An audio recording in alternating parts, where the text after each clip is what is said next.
But I have to say something though, in terms of economics, it's not just the politics that's unpredictable. Sometimes very important things for the economy, such as for example the oil price.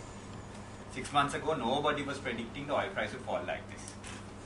So a lot of economic variables also, assumptions you take from the global economy can be variable. But this is really, about the politics. Everyone asks us, our job is to give a view on the economy, and obviously the politics matters. So 6 months ago, if someone asked us where we'll be here, where we are right now, no one really expected this to happen, right?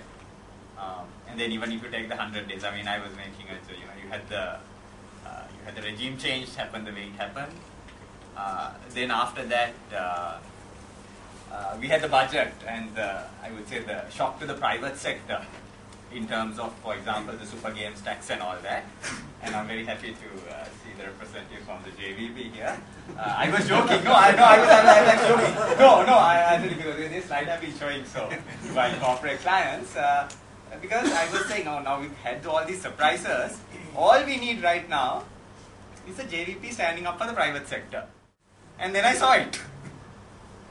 This was a reference, I think, to the super gains tax and the budget. So, if you really look at it, a lot of things are a little, people are finding it a bit difficult to understand. So I'm also hoping to get some light into the politics. So this is, in a sense, a funny way of looking at it. But this is kind of like we are in a very interesting situation in terms of the politics.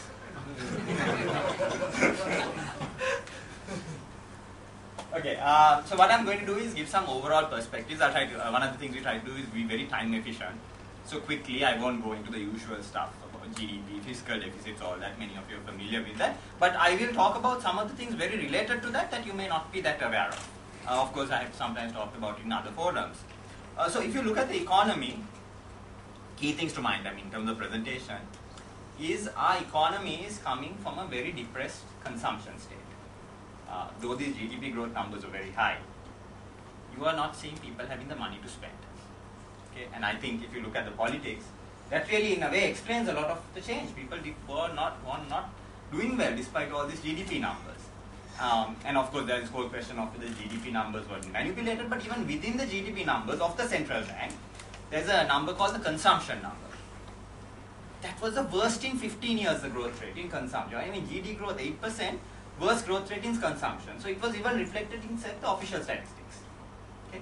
And we were of course having this big investment. So now we are seeing a structural change, and I think that is very much part of the policy, of moving to a more consumption-led economy and away from all these investments, road building and all that. So that is the structural change, and in terms of fiscal deficit, the deficit is being contained because of the change from a consumption. You're having more money given to the people and cutting down all this investment. So that is the structural change in terms of the economy.